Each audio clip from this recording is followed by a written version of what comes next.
Hi, I'm Debbie Georgatos. Welcome to my show, America, Can We Talk? Today, we're going to talk about the Roger Stone sentencing triggers the Democrats. Texas Congressman Ron Wright joins me to talk about impeachment, unions, and protecting life. And the Squad and Ayanna Pressley do not speak for women. And I'll tell you why these stories matter to you. Stay tuned.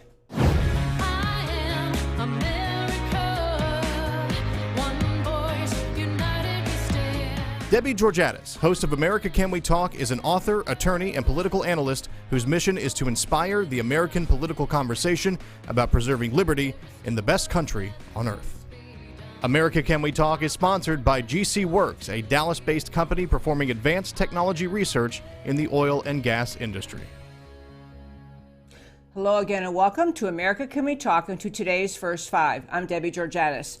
You may have read the news today, but the House Judiciary Chairman, Jerrold Nadler, has announced that he has subpoenaed and reached agreement with Attorney General Barr to testify before his committee in the House on March 31st. I have not yet seen verification of that from the Department of Justice, but Chairman Nadler is announcing this. The topic of this subpoena and that hearing relates to the decision by the Department of Justice to change the sentencing instructions for Roger Stone. The Department of Justice lawyers get to submit to the court what they recommend as a sentence for Roger Stone, one of the individuals indicted in connection with the Mueller investigation.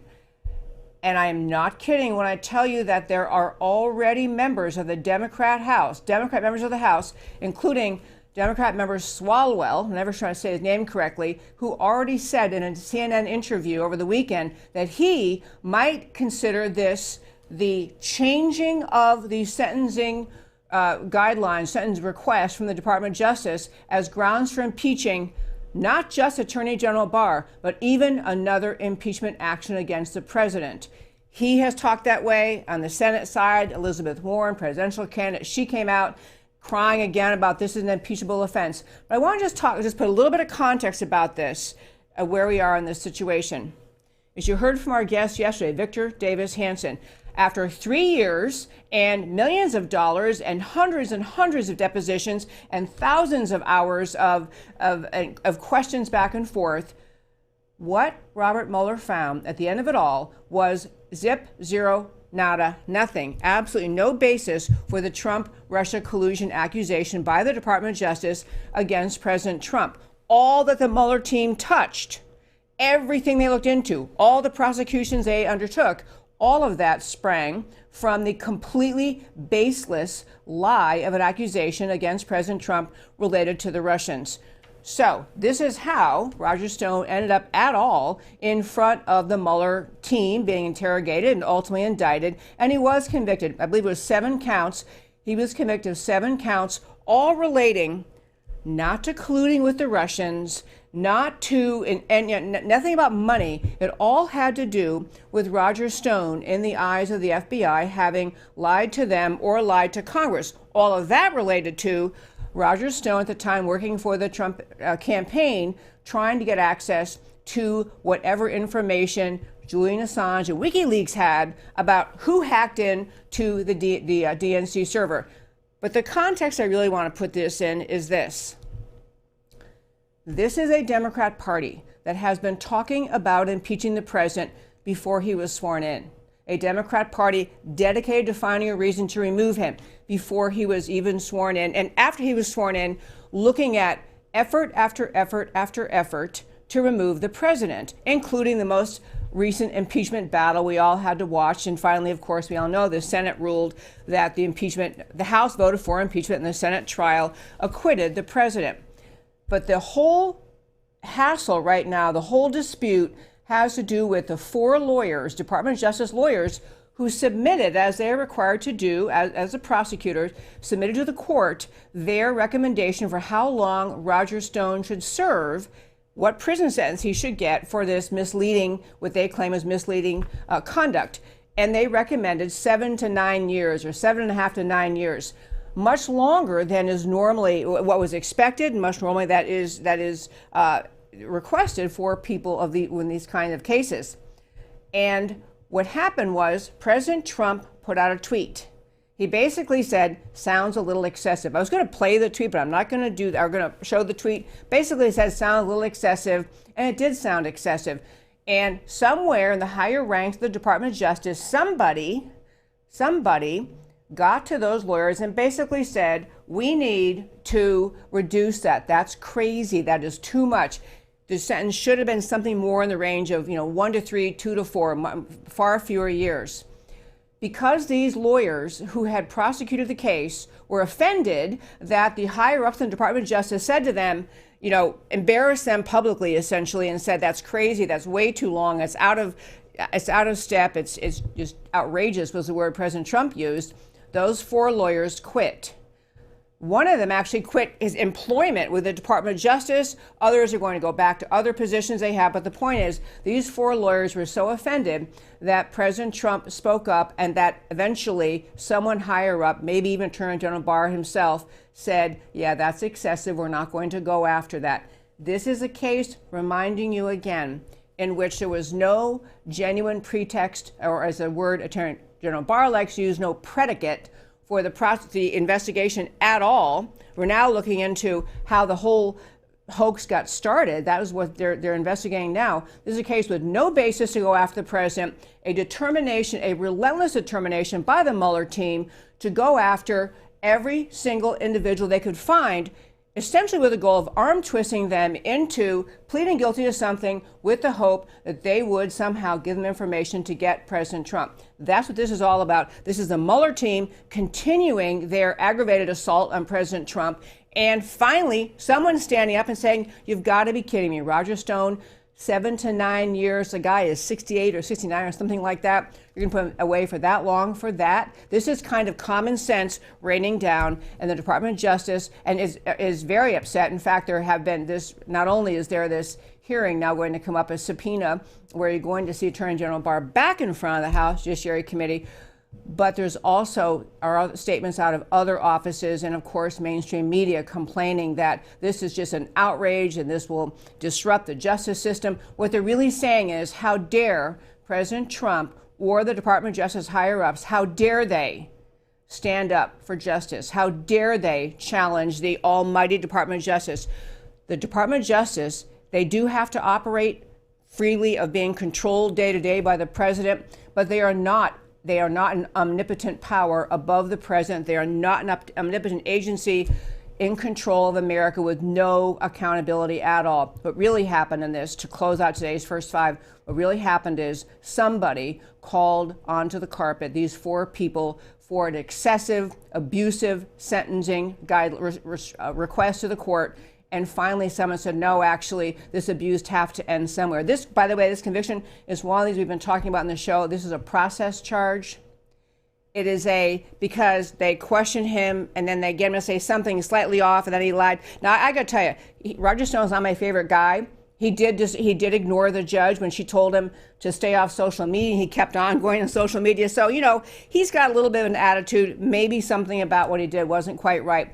But you have to fight back against this egregious attack on President Trump emanating from the lawyers who were all part of the Mueller team to start with. And that, my friends, is today's first 5. So as I said at the beginning of the show, we have a guest, and we have guests in studio. We have Congressman Ron Wright right here with us in studio. Hello, sir. Hello, thank you for having me. I'm so glad that you're here. It's great to see you. I was going to make a bow tie joke, but I didn't think of one. But I like it. You're the bow tie guy. Well, it takes a bold man to wear one. That's right. That's a true story. Okay, well. I would like, when we get to it, I would like to comment on your last segment.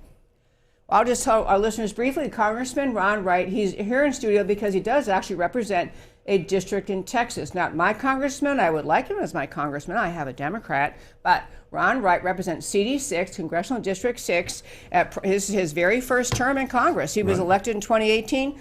Started out in January 2019, and I could do your other history, but I'd rather hear what you think about my first 5. Well, on the Roger Stone circus, let me just make 2 points. One is, if you compare that sentence that they recommended, that those 4 recommended, to things like rape, assault, theft, it's way out of whack. And to people who don't know what normal sentencing is, you do, Any sane person that knows about sentencing would know that that was way over the top. The other thing is this: if the Democrats dare go down this impeachment road again, and their failure to remove Donald Trump from office has doomed them in November. If they try to do this again in an election year, even if it's Attorney General Barr, it will destroy the modern Democratic Party as we know it. Okay, we live in hope for that result. But I do agree with you. I think that, and I don't ever really feel sorry for Nancy Pelosi, but I will say she knew this was a bad idea, the impeachment to start with. Oh, absolutely. But she got arm twisted by the squad, by the radical element, which is most of her party, and she, I guess, couldn't stand the pressure anymore. At this point, I don't know. She thinks she's got to, if she can figure out, got to stop it again, or is she just going to let him barrel through and do it again? What do you think? My prediction is she is captive of the left in her party, the radicals. That we know what they want to do with their party. We know what they want to do to the country. She knows it's terrible for their party. But I think she's powerless to stop it because she doesn't have the votes to stop it in her own caucus. That's amazing. And, it's funny, when the squad who joined Congress the same year as you came along, Nancy Pelosi tried to kind of isolate them. They're kind of extreme. They're not really the Democrats of today, but they seem to be like they're running the place. Well, what they discovered and what the leadership of the Democratic Party in the House discovered is the squad doesn't need them. They don't need the speaker. They don't need Steny Hoyer because they have their own following. AOC sends out a tweet. She's got millions of people following her. So she doesn't need the leadership of the House they don't need them to get their message across, to get some of these crazy ideas, actually into some of the laws they're trying to pass. Okay, so I did want to start with the impeachment, and then I want to go back to State of the Union, and then I get 3 or 4 bills you're working on. But on the impeachment, at least from your sitting home in Texas, right, watching in television, it seems like Congress is so divided and there's such acrimony. But behind the scenes, when you're just working every day, is there a lot of tension still between Republicans and Democrats in the House? There is, and it's unfortunate because the first 6 months of 2019, there were people on both sides of goodwill who wanted to work together to get some things done. Including me. I'm one of the most conservative members of the Texas delegation. I've worked with David Trone on a Pell Grant reform bill, with McAdams on the Finish Act that would help higher education keep kids in college. I've had 2 foreign affairs bills actually pass out of the House that were bipartisan, of course, because that's the only way you can get anything passed out of the House. But once this impeachment, once we got back from the August break, it turned ugly, very ugly. And I'm on the Foreign Affairs Committee, so I was one of the 3 committees that was doing the investigation in the Star Chamber with Adam Schiff, so I got to go in there. And what happened in there was a total travesty of justice, to the point where Schiff would instruct a witness when questioned by a Republican, don't answer that question. It was a total travesty. There was never a reason to have it in a SCIF, because nothing of... Say what SCIF is again. What SCIF is? It's a secured room. Compartment. Right, where you have to leave your phones outside and all this stuff so that nothing can be... it would be a violation of ethics if one of us had said anything about what happened inside the SCIF, and yet Schiff and his staff, they were leaking what they wanted to leak to the press every day. Yep. I was part of storming the SCIF. A lot of people made fun of that at the time, but guess what happened? They went public after that. You embarrassed them. Absolutely. Good, rightly. Yeah. Absolutely. We controlled the room for 5 hours. We basically controlled the news, the news messaging for that 5 hours. So they did not want a repeat of that. And what it demonstrated to the American people was what a travesty it was, what a sham it was. Why are you doing this in secret? There was no reason to, and so they had to go public after that. Well, it's to build their record. They thought they dig out everything they can to get the president and make sure everything they don't want public, somehow they can figure out ahead of time how to keep it up. But the impeachment really poisoned the well in terms of our ability to work together. There is an animosity, an anger on the floor that is palpable at times. And it's preventing Congress from actually addressing the needs of the country and solving problems. if you look at what what defines this Congress and the House more than anything else is the simple truth that last year they issued more subpoenas than they passed laws. That's a great stat to know, more subpoenas than laws. And that's an absolute fact. All right. So it is just as acrimonious behind the scenes as it looks, or toxic as it looks. Yes. Yeah. It's really a shame. And actually, I didn't even read all the comments, but there are people in the House still hinting at maybe we'll find some other reason. And in fact, this very example we were talking about in the first five, this idea that President Trump weighed in on the egregious sentencing, the original sentencing instruction on Roger Stone, that some people will spin as another obstruction. You see, the president, he's interfering with the functioning of the Department of Justice. They forget, and they want to fool the American people into believing that the Justice Department is somehow not part of the executive branch, but it is. They report to the president.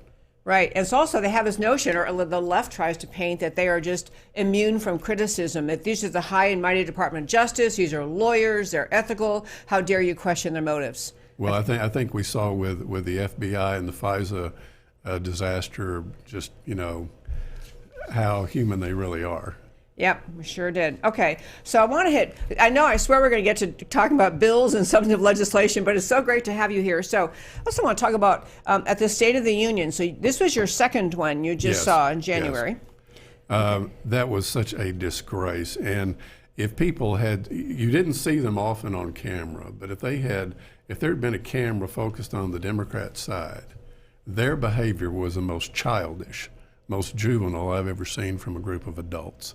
All from catcalling the president to there was a gentleman up in the gallery that was a guest of Nancy Pelosi's who was saying some very vicious and horrible, vile things, yelling at. And so the Capitol Police had to escort him out. And when they did, Democrats rose up and applauded him. It was just insane. And then you saw how it ended with Nancy Pelosi shredding a copy of the speech. That was just disgraceful. It was disgraceful, but you're right. You could not tell, watching on television, you could not see this person, and everyone in there, I assume, is a guest of some member of the House or Senate. Right. So this was a Nancy Pelosi guest yelling at the president during the State of the Union. To the point where he had to be escorted out of the room by the Capitol Police, and they applauded him. Wow. The ladies in white applauded him? Right. Man. Okay, well, everything else is so dull after this. No, I mean, no, I'm so grateful to get a picture of what's happening inside. I do want to hit two quick bills. There was one bill that I read about. This is H.R. 2474, and I think we were the Pro-Union Bosses Act. I mean, that was what the Republicans were referring to as. But in essence, can you describe what the Democrat majority, even though, to be clear, the majority in the House, if it's really pro-union and pro-Democrats, not going to make it through the Senate, so it's just a message kind of bill to pass. What they've been doing all since the beginning of this Congress, I'm on the Education and Labor Committee, and so this bill, along with all the labor bills, went through the committee, and there's been more of that than there has been education bills in terms of hearings and things. And what this bill does, it's just a checklist that they're going down to please the unions in the country, knowing it's going to go nowhere after it passes the House. And you're right, it's a messaging bill. But what this one is really horrible, because it does away with right-to-work laws. It does away with a lot of the secret elections. It would hurt workers far more than it would help them. And it would really almost destroy the economy in states like Texas that are successful because they have right-to-work laws. Can you quickly tell our listeners, actually, I'm a labor lawyer by background, but I defended businesses in labor disputes and labor litigation, but right-to-work laws essentially say, Well, they basically say that you have the right to work whether you're a member of the union or not. You're not forced to join a union.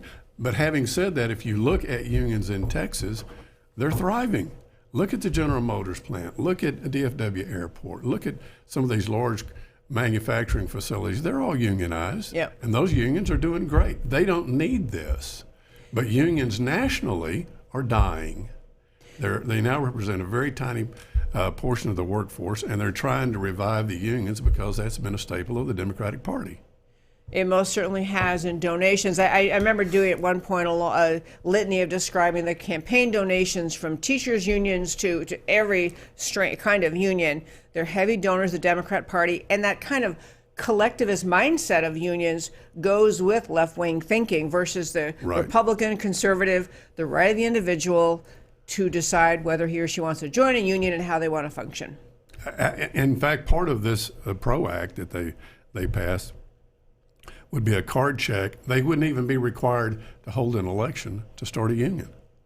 It's crazy stuff, and it would go nowhere in the Senate. We'll go nowhere in the Senate, but I do wish more Americans, I think the left has gotten away with signaling that because we stand for unions, that people should think, oh, we stand for workers. It's two different things. Absolutely. Unions are an entity, they're powerful, they control the members of their unions. And it is not, if you stand up for unions, you're not really standing up for the individual guy. The people that really support and represent workers in America is President Donald Trump and the Republican Party. He's the one, we are the ones that are creating the jobs. And we're the ones that are expanding prosperity in the country. And it's affecting more than any group, those at the bottom. Yep. We make this point many times. We're going to make it again throughout this year. Is that the improvement in the economy coming from President Trump's policies and taxes and pro-business is helping the little guy. Right. Yeah. In fact, I saw Star Parker had she had a column out talking about how actually under President Trump the black family has thrived, has increased more so than their white counterparts. Right. Really have been blessed by the policies. You look at all the minority groups; they're rising quicker than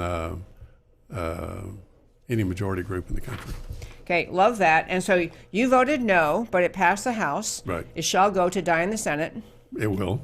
Yeah, and then, it's just it's a bill to send a message. Well, the other thing is this, and this is something that everybody needs to understand. What the Democrats have been doing in the House since the beginning of the 116th Congress is creating political weapons. They have passed a lot of bills, some of them just reauthorization of bipartisan legislation that has always been bipartisan, putting poison pills in it, knowing that Republicans will vote no, so they can use it against them. Who in their right mind would vote against the Violence Against Women Act? Well, right. Nobody would. And it's always renewed every 5 years on a bipartisan basis. This time, they decided to let it lapse so they could rewrite it. They put a bunch of poison pills in it. Republicans voted against it. And you watch in November, they'll accuse It'll be us. A campaign theme. Absolutely. And they've been doing that. The bill today on the ERA, same thing.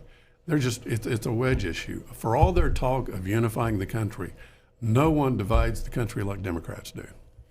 Amen to that. No argument here. Okay, I want to hit one other quick bill. I just thought this was a great thing that you did. This was H.R. 2817, the Child Custody Protection Act. It was a bill that you proposed. Do you want to describe essentially what it involved? Well, essentially, right now, a person can, if they want to skirt a state law requiring parental notification of a minor's abortion, they can put that kid in a car, take it across state lines where the other state does not have that law, so the kid can get an abortion. My bill would prevent that. It would say, no, you can't do that. You cannot take a minor across state lines against their parents' wishes to get an abortion. Okay, so it criminalized the crossing of state lines. Be asked to say, I think that this is another example where the Democrats, they contort the message so much. What your bill is doing and what Texas law, I assume Texas has a law that says you have to have parental consent for abortion. You're really you're reinforcing the role of the family and the right of the parent to make decisions with their daughter. And on the abortion issue, it's not what it used to be. It's not even what it was 10 years ago. They have so radicalized the issue in Washington, and I think most Americans don't see this. I also have a Tele-Abortion Prevention Act that basically, right now, what they're pushing, what they're promoting, the radical abortion groups, is they'll send you some drugs. You pick up your cell phone or your computer, you get somebody on the other line, and they'll talk you through taking these drugs so you'll self-abort. And it is it's a big health issue. They're not in a medical facility. There's no medical personnel around, okay? Sometimes it doesn't work and the baby's born alive, but it still winds up in the dumpster. But the real issue is this is a woman's health issue. And it kind of gives the lie to the left's argument that this has always been about women's health. It's not. And they're allowed to do this under current law, and the Teleabortion Prevention Act will stop that. So that is a bill pending right now? It's pending right now. Most people have never even heard the word teleabortion. I hadn't either. It's huge, and it's growing throughout the United States. Okay, so it must be early stage pregnancies. Right. Oh, no, ma'am. Any stage pregnancy. They will send you a pill, and you take a pill. The abortion occurs at your home by yourself. You will deliver a stillborn child. The problem is it doesn't always work. But that baby will still wind up in a dumpster somewhere. Yeah. But it's a women's health issue. Women, if they're really concerned about health related to abortion, there should be an outcry against that practice, and yet it's growing in the United States. It's a human trafficker's dream come true. Oh, that's another great point. If they have people they're trafficking get pregnant, they just say, here's Absolutely. what you do. Yep. Oh, my gosh. Okay. Well, I noticed you got an award from the Susan B. Anthony Pro-Life Very people. proud of that. Got an A+ or whatever, an A rating, which I love. They're a fabulous organization. Oh, they are. They're one of the best in the country. Yeah. Okay, I want to turn and talk about the healthcare issues that face us. And there was okay, here's my problem. I have more issues than time. This is my problem talking to you, but I think I want to go to the healthcare thing. Sure. I saw this article that was kind of making the contrast that in America, you have leftists, the president, the people running for president on the Democrat side, all in one form or another, pushing for Medicare for all, or I think you have Pete Buttigieg is saying, baby steps along the way, but we'll get there eventually. But it's basically everyone's in favor of taking over the healthcare system, federal control of the healthcare system, Medicare for all. There's an interesting article that was pointing out that in America, the left is clamoring for what the Canadian people are trying to get rid of. You have Canadians trying to find a way to reintroduce an effective private health insurance market and care, and they have to fight their own government to get it. But you had a personal situation involving you. You were diagnosed with cancer in July of last year, I think? July? Yeah, in 2018. 2018, okay. And so you had, I believe at one point I was reading about, you had a recognition that if some of the things the left was pushing relating to taking control of the healthcare system, it may have prevented you from getting the care you needed. Can you describe that? It absolutely would have. There have been so many dramatic advances in medicines across the board, but particularly when it comes to cancer, and breast cancer, pancreatic cancer, lung cancer, the big killers. Mm-hmm. And one of those is immunotherapy, and it's fairly new. And the immunotherapy I was on was Keytruda. It was developed for melanoma, worked extremely well there. And we're talking about late stage cancer, stage 4 cancer, and people living years or even curing it. And it takes years to develop these kinds of drugs. Yeah. And a lot of money. And this was all done by Merck. It wasn't done by the federal government. Merck, the private pharmaceutical company. Yeah, absolutely. Yep. And so the investment is enormous.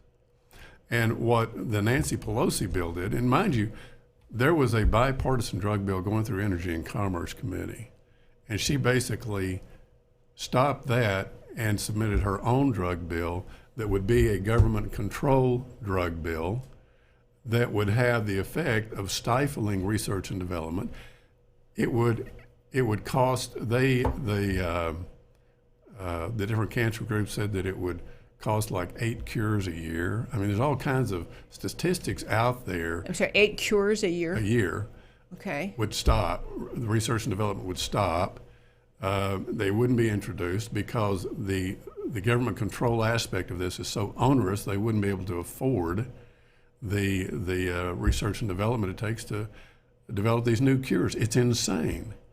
Do we need to do something about drug pricing? Absolutely. And the Republican plan, the Republican alternative, would do that without imposing all of these controls.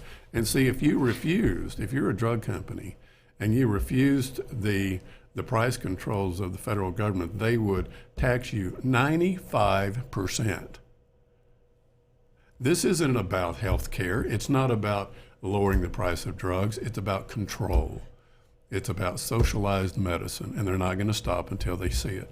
Even though it has failed every place else in the world, socialism always sounds great until you actually try it, and it always fails. Yes. I mentioned for our listeners that there was an article I made an allusion to a moment ago. It was just talking about in Canada how there are people who are trapped in the Canadian socialized medical healthcare system.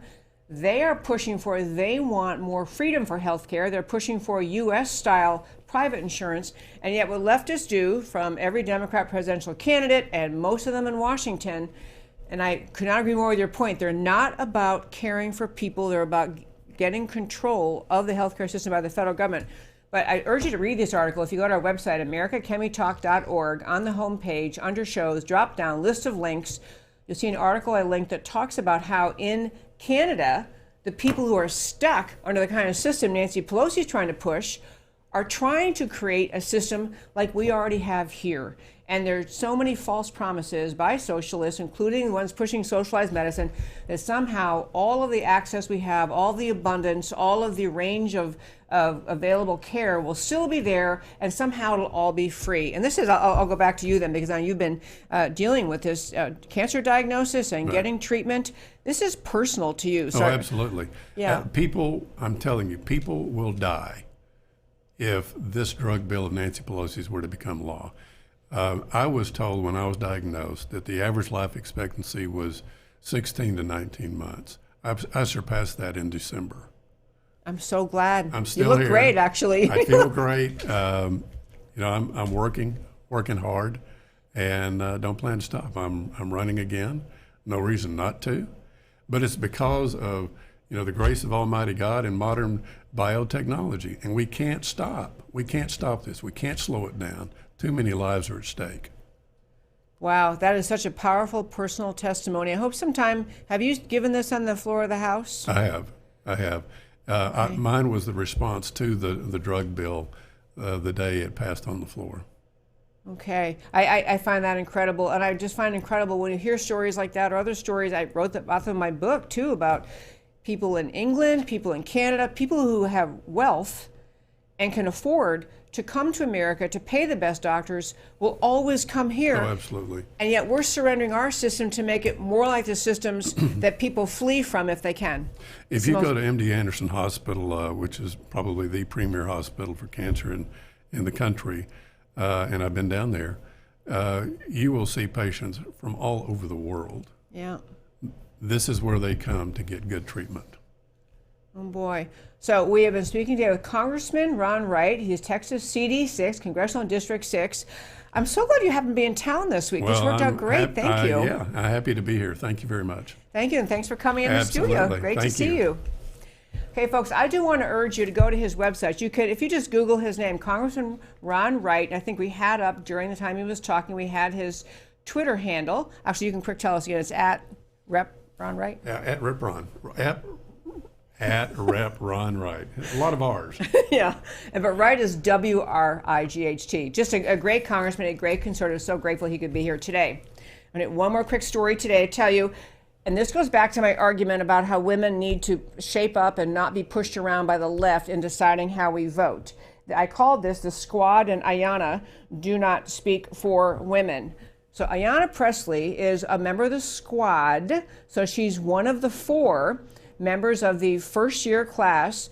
They're far inferior to our guest today, but they are members of first-year terms in Congress. They are radical leftists. They're all Democrat, socialist type thinkers. And Ayanna Pressley did a short little statement on the floor of the House. I want to have you play, Matt, the very wonderful producer, play what you had to say, and then we'll talk about it. Here is Ayanna Pressley on the floor of the House. The year is now 2020, and here we women are, still in so many ways, not fully free, still shackled. Today, I rise to affirm the humanity and the dignity of all women.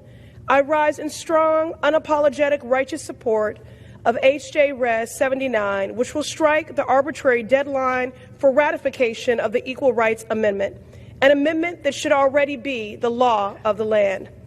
Women are strong, hardworking, bright, and resilient.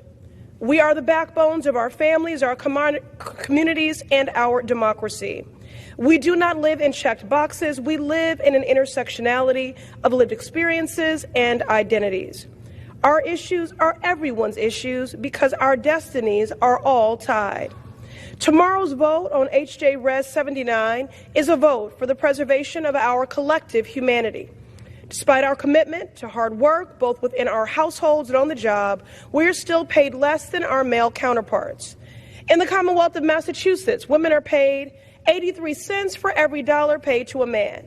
But nationally, women are paid only 80 cents for every dollar a man is paid. I want to play that for you and make this pitch about your political involvement in the year 2020, where we are right now. That is a Democrat member of the U.S. House. She's one of the squad. What she just said to you should get the label that you heard years ago when you heard Senator Ted Kennedy attacking a Republican where he said lie after lie after lie after lie after lie. Number one, I'm going to run through the lies, and then I'm going to ask you, why in the world do women respond to the message she is sending, which is, please think of yourself as a helpless victim. Please self-identify as a victim. But she talked about in her ramble, she talked about the idea that women don't get equal pay for equal work. This is a lie. This is a lie that the left pushes because it tends to manipulate ignorant women into thinking they better vote Democrat because somehow Democrats are going to fix it and make sure equal pay really is made between men and women. The reality is, we've been over on this show many times, and we've had experts talk about it, we've had data in. If you compare apples to apples, there is not this massive gender gap between men and women. By that I mean, if you compare women and men in similar jobs, with similar education, similar years of experience, the gender gap in pay disappears. When they come up with these numbers like 80 cents on the dollar, 83 cents on the dollar, what they're talking about is taking a list of women and what jobs they have and what they're paid, and then taking a list of men and their pay, and then dividing and saying average woman paid less than average man. And that is a statistical truth, or close to a truth. But the point is, the gender gap, the difference, is entirely due to choices women make. Women tend to choose careers that are paid less than many careers men choose. Women tend to major in things like, many, not all, but women major in things like social work or things that they know in our society we don't pay at the same level. We don't pay social workers the same that we pay, brain surgeons or engineers. So it's choices in college majors, choices in jobs, women's decisions that they choose, and it's their right to do it. They choose to be they want to work part-time, they want to be stay-at-home mom, they want to have a long maternity leave, they want to take years off during their raising their children, they want to take partial time or work part-time because they care for elderly parents. The point is, the difference in the average that women and men make is due to choices that they make, and they're allowed to make, and it's a good thing they make them because they're individuals and they can choose what they want.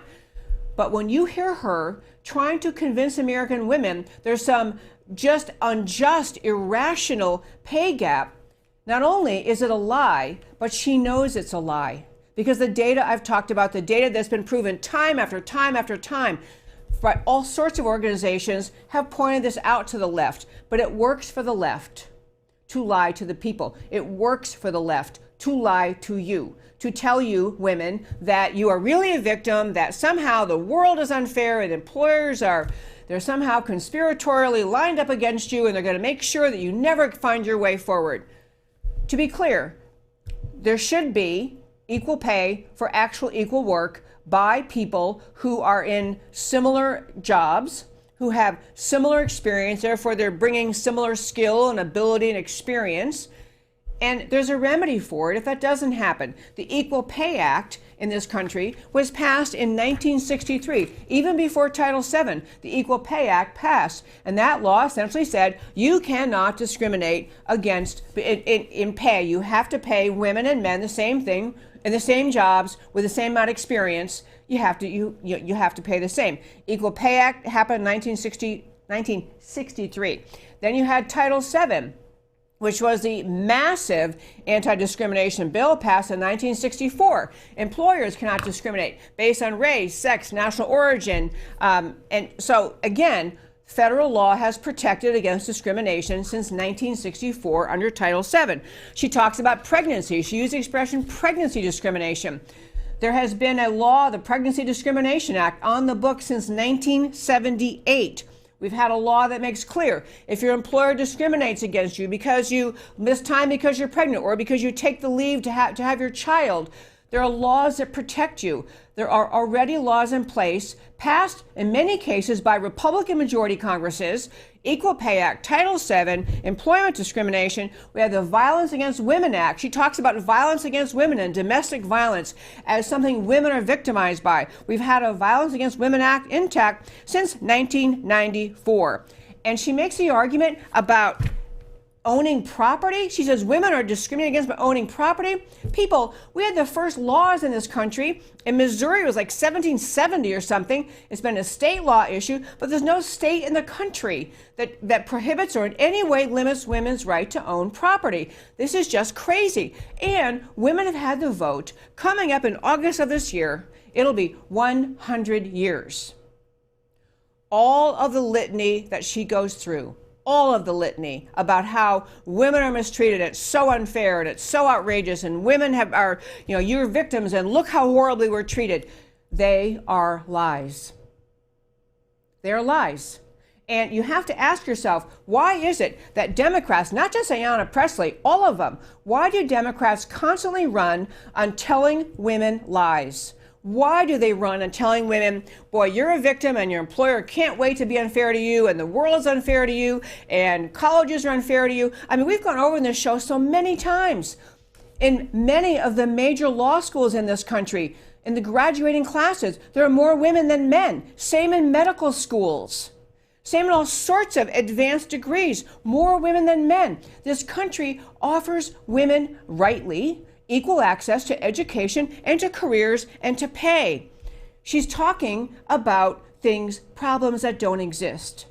But she's doing that to manipulate you, and convince women that the only safe course you have in life is to vote for Democrats to protect you from the determined attention of somehow the evil rest of America to hold you down. It doesn't exist except in the imaginary mind of Democrats who want to spend all their political capital, expend their capital on the question and somehow getting women to agree to be victims. What an ugly message to women. What a demeaning message to women, that the only way we can scoop you into our party, this is the Democrats speaking, the only way they can bring you in is to convince you that you're a victim, that you're helpless, that you can't stand up for yourself, that you can't use all these laws that already exist to protect you. And the ones I went through, those are just federal laws. Every state has all sorts of laws protecting women against discrimination. This is not a real problem. But what she's getting at is she wants Congress, and this is what Congressman Wright alluded to a little earlier, what she wants Congress to pass this legislation, this resolution that would change the deadline, going back to Phyllis Schlafly's days when the Equal Rights Amendment was being talked about. This Equal Rights Amendment, the idea was to put an amendment in the Constitution, to amend the U.S. Constitution, to put in an Equal Rights Amendment that specifically says women have equal rights with men. And that Equal Rights Amendment, that Congress passed it, then it has to go around the various states. And there was a deadline. The right number of states had to pass that by some deadline, or else it did not become a constitutional amendment. Well, the deadline long passed, not enough states signed on, so the Equal Rights Amendment died. So there's a push now to bring it up again. Again, this is an election year issue, a push again to bring it up. What she's trying to say, and the Democrats are trying to say, is instead of acknowledge that we couldn't convince enough legislatures to pass this, let's just magically change the deadline, push the deadline by decades. Decades. They're trying to say, let's push that deadline decades later and keep on plowing. Well, I got to tell you, this isn't a topic I was going to dive into today, the Equal Rights Amendment. I probably will sometime in the future, but I'll just tell you a couple of thoughts about it today. Number one, we have to actually follow the procedure set up. If people want to have the discussion about Equal Rights Amendment, then we can have it again. We can have the congressional debate. We can go around, and if the Congress says yes, let's amend the Constitution and do this, then we'll have to go around to the states, get the right number of states. But I will tell you three quick thoughts about it. Number one, ask yourself, what right is it that women do not have in this country that they would have if the Equal Rights Amendment passed? What is the right that you don't have, women? What is it you're not allowed to do? What law, where is it that law is lacking or law is absent so it isn't protecting us? What is it you can't do right now that you would be allowed under the Equal Rights Amendment? Because we've just been through the litany. We have all equal rights for men and women in voting and in education and in occupations and salaries, and we protect against pregnancy discrimination. We have employment laws. I mean, women are protected with equality under existing federal law. So what's the reason to put this amendment in the Constitution? And I'll tell you two reasons that many people are concerned about it. One is, and this is the lesser of the reasons, but a huge reason, has to do with the idea of the U.S. military. We actually have in our country a mandatory, young men have to sign up for the draft when they turn 18. No, we're not drafting people right now, but it would subject women and men to the same, got to sign up. Maybe you think that's okay, but the battles we have in the military when you have the, social justice warrior President Obama, pushing the envelope on social justice experimentation in the military, and that would get accentuated if the Equal Rights Amendment passed. But the real bottom line, why you heard Ayanna Pressley pushing Congress to pass this resolution that extends the deadline to get enough states to sign on the Equal Rights Amendment, it's all about abortion. It's all about abortion. There is to answer my first question, there's no other right that women in this country don't have that necessitate passing the Equal Rights Amendment. The Equal Rights Amendment push by the left is about abortion.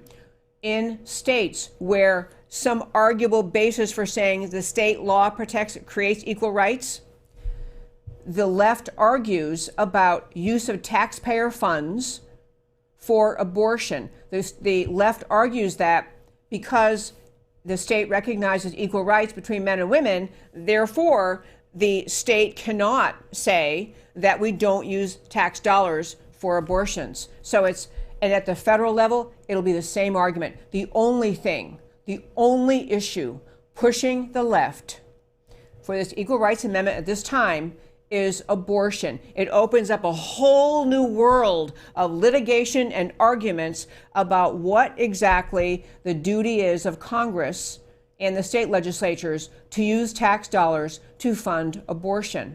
That's the only issue. And it is the reason why a woman sitting here talking to you, I am a lawyer by background. I am way down the path of wanting women to have equal access to education and careers and to equal pay for equal work, which we do pretty much. I mean, you can find random examples where things are amiss, but overall women do get equal pay for equal work. We do have the right to equally contribute to society. We do have the right to work, to earn salaries. We need to keep on breaking the glass ceilings. I'm in favor of that. But this ERA being pushed by the Democrat Party today is about abortion, period. It's the only issue that they have, that they would say they could use this as a new club, a new hammer to clobber any opposition to taxpayer-funded abortion. That's what the issue is all about. We'll talk about ERA another day, but I want to close out this section of today's show by saying that I think it's very offensive that people like Ayanna Pressley and basically the whole Democrat Party, every argument they make to women about why women should vote for them is all based in lies about America, attack on America, criticism of America, the idea that women in America are just a massive, helpless class of people who can barely function every day because we are so weak and helpless and inept and we can't handle our own lives, so we better vote for them and they'll somehow make everything good and fair for all women. The left talks to women like we are stupid, like we are victims, like we are helpless, and that's not good enough for me, and it shouldn't be good enough for you. Now, I want to wrap up the show by telling you about why the stories we talked about today matter to you. To start with, we talked about today, we had our story about Roger Stone's sentencing triggering the Dems.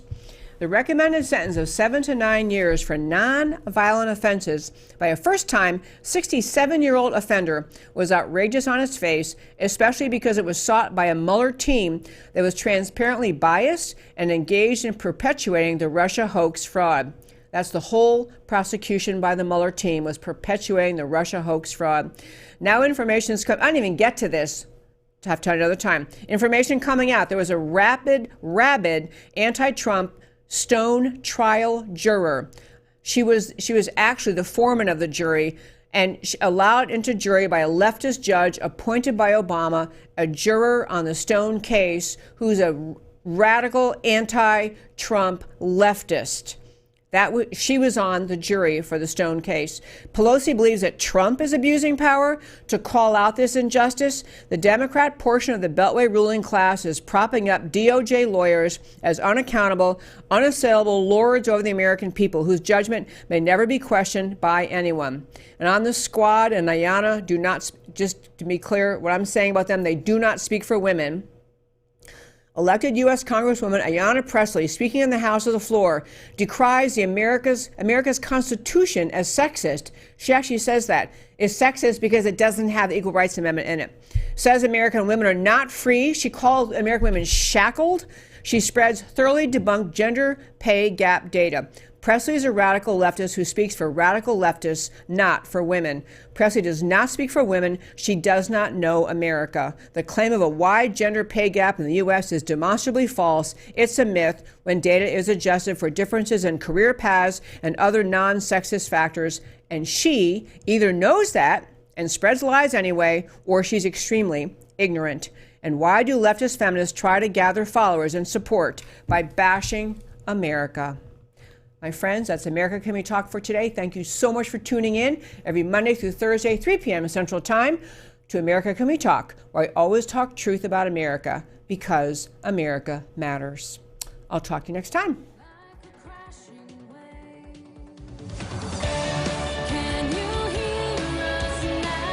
America Can We Talk? Truth about America. Can you